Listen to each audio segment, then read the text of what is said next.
What's up, guys? So Anaheim 1 is not that far away, and it's time to start doing some bench racing. If you're anything like me, you're probably pretty excited looking forward to the 2025 Supercross season. Thankfully, we do have some pretty cool off-season races going on right now, so that's also a lot of things to look forward to. But in today's video, we're going to talk about Anaheim 1 and who could be our potential winners. I picked out 13 guys that you could make an argument as to why they could be a race winner in the 450 class, and I went over all kinds of data to kind of pull together some information and give us something to talk about. So we're going to go over all that. And then I also grabbed 14 potential 250 riders that we could see at the start of the West Coast series.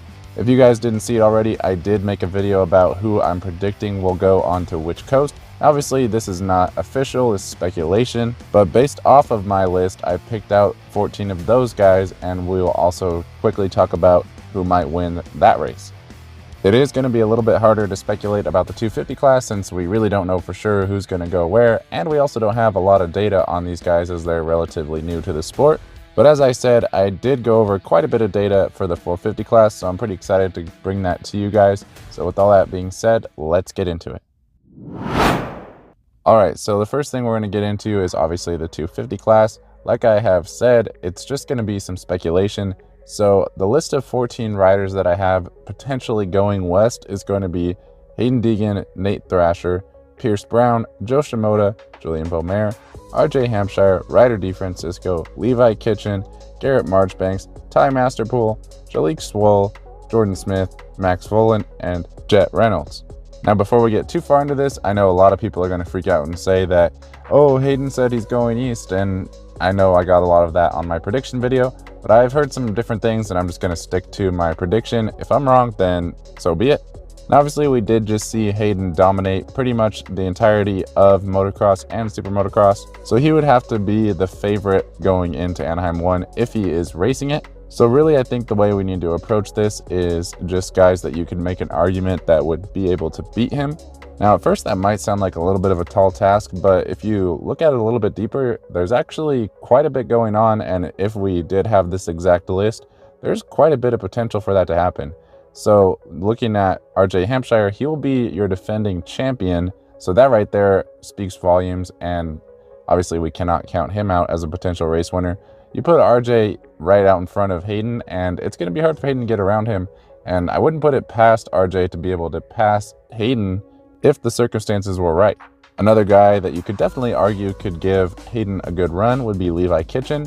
So if we do see Levi and Haiden going on the same coast this year, that could be pretty interesting. They are already off to some smack talking during the off season, and we haven't seen any love lost between them. They did get off to an interesting start in the Pro Motocross series as well, so that could definitely make for some interesting on and off track racing next season if we end up getting that. But we saw Levi basically win the championship last season. He did have an unfortunate end to his series, but he's definitely proved that he could be consistent, and he looks really good on that Kawasaki. Hard to think that with a start he couldn't win that race. And I think you could also argue that Hayden's two teammates could make his life pretty hard for him. We did see Nate Thrasher get a couple of wins in Supercross, but he's definitely hit and miss, so the chances of that happening are not super high. But at the same time, when he's on, and if you let him get a whole shot, definitely can't count him out. And then Pierce Brown, I'm really excited to see what he can do on that Yamaha. We did see him finish out his season with a win in Las Vegas at the Super Motocross finale, and he looked really good. The main difference was he was able to get a start. So will that extra power of the Star Yamaha be able to get him out in front more often? And will we see a different Pierce Brown in 2025? And then there's another serious contender in Joe Shimoda, who definitely gets off to slow starts, generally speaking, in the season. So definitely not somebody I'd be putting money on. But if somehow Joe ends up front, then another guy you really just can't count out. So with all that being said, if this was the lineup and I had to pick a podium, I would probably go Haiden Deegan, RJ Hampshire, Levi Kitchen. But really, it's hard to say how that would go down. And I'm sure that this list is not going to end up being entirely accurate, but just some fun bench racing speculation. And now let's move on to the 450 class and a little bit less speculation with some more data to back up what I'm actually talking about. So let's just quickly go over the list of 13 riders that I looked into, And when I say I looked into, I went back to 2018 and pulled all the data that I could on these guys as far as all of their 450 season opener races. Generally they're at Anaheim 1, but we did have one at Houston. And then obviously if they were not on a 450 since 2018, I just went back as far as I could. So anyways, the list of riders is going to be Jett Lawrence, Hunter Lawrence, Cooper Webb, Chase Sexton, Eli Tomac, Jason Anderson, Ken Roczen, Justin Cooper, Aaron Plessinger, Christian Craig, Malcom Stewart, Jorge Prado, and Justin Barcia. So as I was saying, I went through these riders' race histories and I looked at all of their race results and I kind of added them all together and got their average finish for the season opener. The thing about the season opener is that everybody goes there believing they made the right changes during the off season, that they're fully prepared, and they have a fresh outlook on the season. They're not feeling defeated. They do feel like they can win or that they made improvements, and they're generally optimistic. And we've seen in the past, the opener tends to have kind of fluky winners or just weird races, because those championship contenders, they don't really want to lose their championship on the first night by having some critical mistake and getting a DNF. And at the same time, those guys that maybe didn't believe last season, now they do believe, and they're willing to go out there and just send it. So you really do have to use only the first round as far as your data if you're looking at this type of result. So the first thing I want to dive into is everyone's average finish. At the bottom with the worst average finish out of these guys is going to be Christian Craig. So Christian Craig is also the oldest rider in this group, so definitely some warning signs with Christian. The good news for Christian is that he is switching back to Star Yamaha, where he did have what success that he has had in the 450 class. So hopefully he can at least make some improvements. His average finish from the two 450 races that he's raced in Supercross is 16.5. and his best finish is only a 13th. So with Christian, I definitely think that he might be able to get some top fives this year, but as far as the season opener, I do think he could at least beat his season or career best, but definitely not somebody that I'm actually considering a potential race winner. The next guy behind him, we have Jorge Prado. So Jorge, we saw come and race the first 4 rounds last season. He's now going to be with Monster Energy Kawasaki, so he's going to be Jason Anderson's teammate. Obviously, he's only raced once, and that was a 13th place finish, bringing his average to 13th. I feel like Jorge could definitely crack the top 10 at Anaheim 1 this time around, but it's going to be interesting to see how he adapts to all of the changes, permanently moving to the United States, going to a Japanese manufacturer, changing gear companies, just a lot going on with him right now. I definitely think he has his sights set on pro motocross and just trying to learn and build in the Supercross season. So I really don't expect him to push any issues, but at the same time, he's an incredibly talented rider, so I would not be surprised whatsoever to see him inside the top 10, but at the same time, definitely not somebody that I would consider a real contender for the race win. I actually forgot to mention Hunter Lawrence, who technically has the worst average finish out of all these guys because he has a 0. So if you guys don't remember last season, Hunter did crash out of Anaheim 1. Definitely think he should have been in there and probably would have gotten a decent result. But nonetheless, we have no real data on him at the season opener other than the fact that he crashed out. Moving on to Malcom Stewart, he has an average finish of 9.1.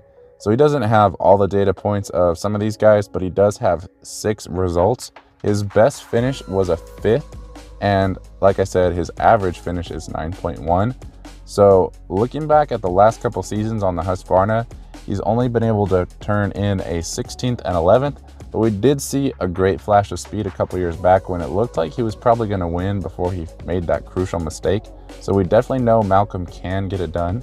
He did look pretty dangerous at Paris Supercross. He seemed to be matching the speed of Cooper Webb for the most part, so definitely interesting to see that. Hopefully he can carry that momentum into Anaheim 1 and get a good start and make things interesting. I definitely wouldn't count him out for the win, but obviously he's not at the top of my list of people who are going to win. Also, he is 32 years old now, so definitely still young and capable, but definitely not as young as some of these guys, and also coming towards the end of his career. So interesting to see how much of a risk he's willing to take and how much further he wants to push it. Believe it or not, the next guy on the list coming in at 9th overall is going to be Eli Tomac with an average finish at Anaheim 1 of 8.7. And like Malcom Stewart, he is 32 years old, but I think we have to kind of throw most of this data out the window and just know that Eli Tomac is really good. We have seen him win Anaheim 1 once before, so we definitely know he's capable of doing it. But at the same time, I did go back 7 years and there's only one win in those 7 years. Generally speaking, it did seem like Eli always got off to a rough start to his Supercross season, and that seemed to be why he always struggled to wrap up the championship.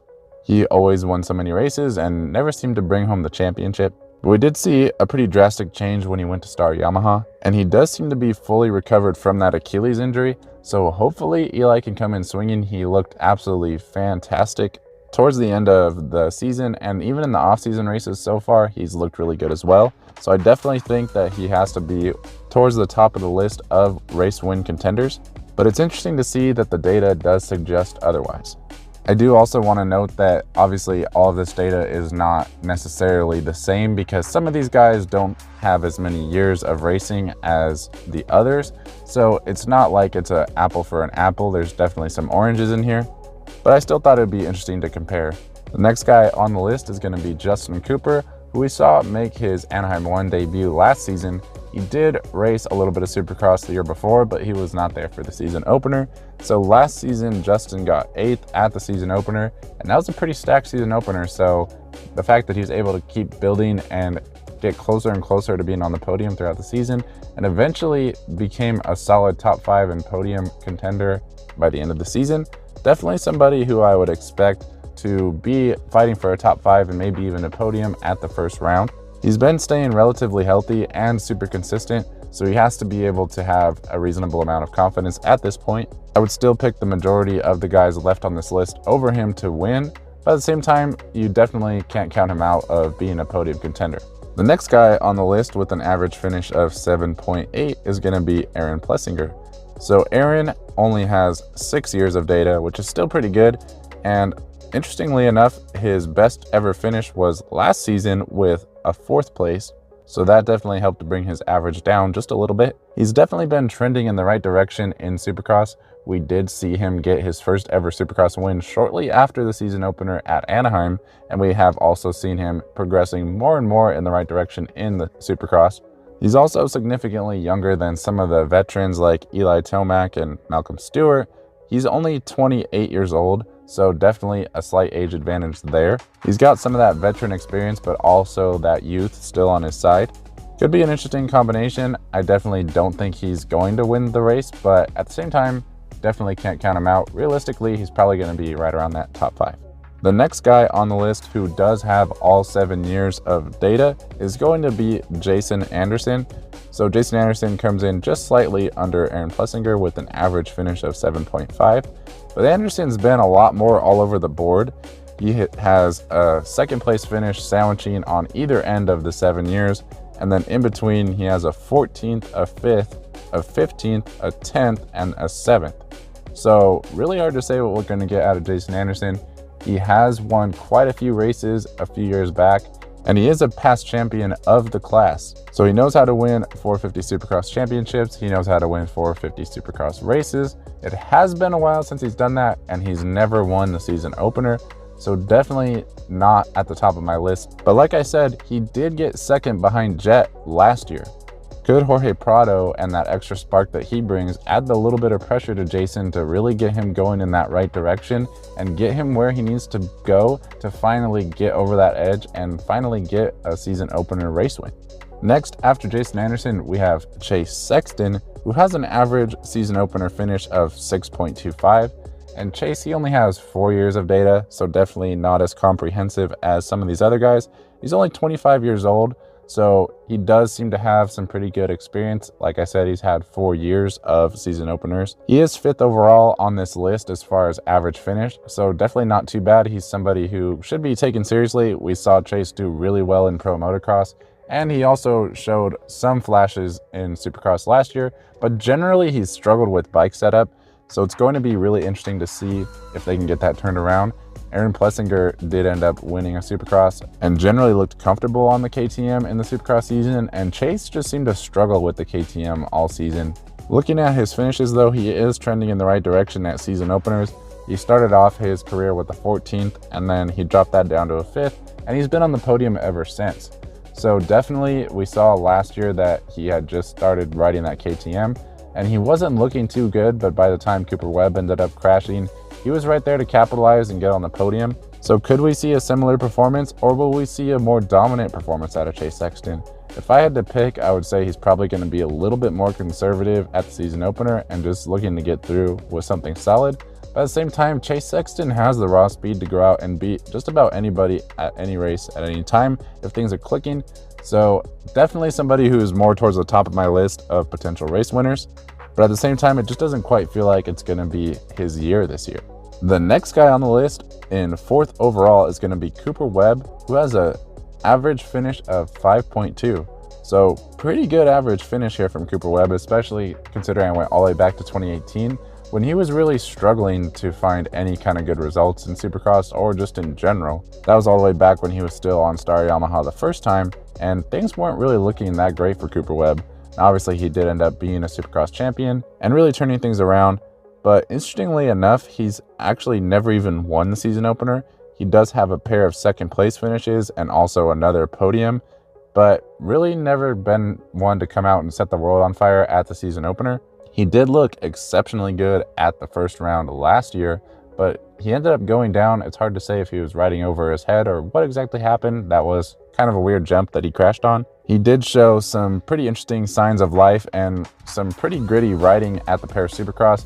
And if you compare that to last year, he looked absolutely terrible at the Paris Supercross. And the fact that he was able to come away the king of Paris, even though he only ended up winning one of the main events, he still did beat Jett overall. And he also gave him some issues and ended up picking up on the line where Jett was quadding. He ended up busting out that quad to try to keep up with Jett. Ultimately, he wasn't able to keep up with him. But the fact that he was able to take that risk and willing to take that risk in an off-season race shows that Cooper knows what time it is, and the fact that he's probably going to have to take some risks to keep up with Jett. And he figured that, hey, may as well start doing that now. If he's willing to do that now, he's probably going to be willing to do that at Anaheim 1. So I would not put it past him to be willing to just send it at Anaheim 1 and go out there and try to get that race win. I think he knows that he needs every point he can get, every advantage he can get, and he's definitely going to try to come out swinging. Generally, I think he lacks some of the top-end speed that Tomac, Sexton, and Jett all have. But at the end of the day, he's so crafty and he's right there on his speed as well that I really don't think you can count him out for the win either. Moving on to our first rider finishing on the bottom of the podium, overall is going to be Ken Roczen. He's 3rd on the list with an average finish of 4.2. So really good for Ken. He has won one time before in the past, but he's also been very near the front. Unfortunately, we did not see that last year. He finished 10th.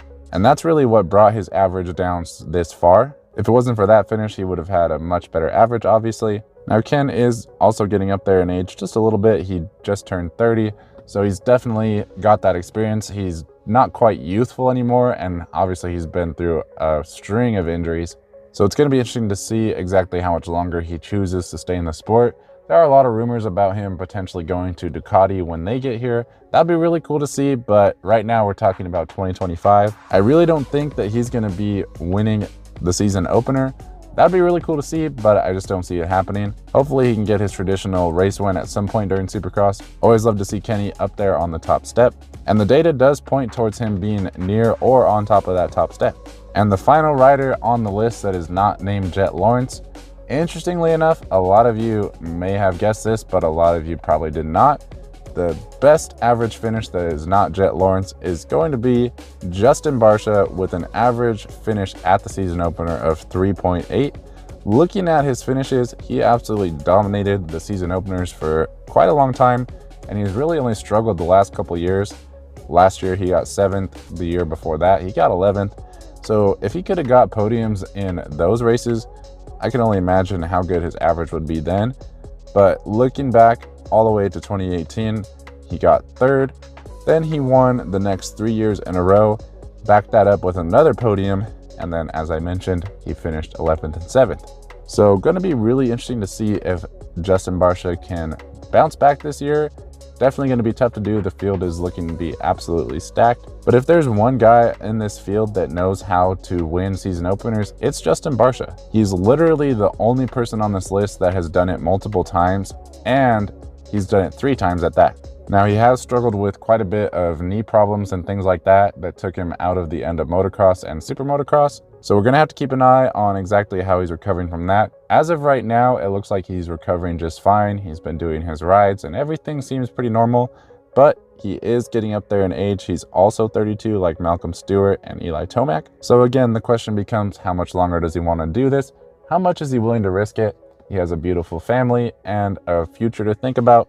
We've definitely seen the traditional Bam Bam change his ways at least a little bit. So while the data does point to him being up front, would not be surprised to see him outside the top 5 at all. But on the contrary, I would not be surprised to see him win either.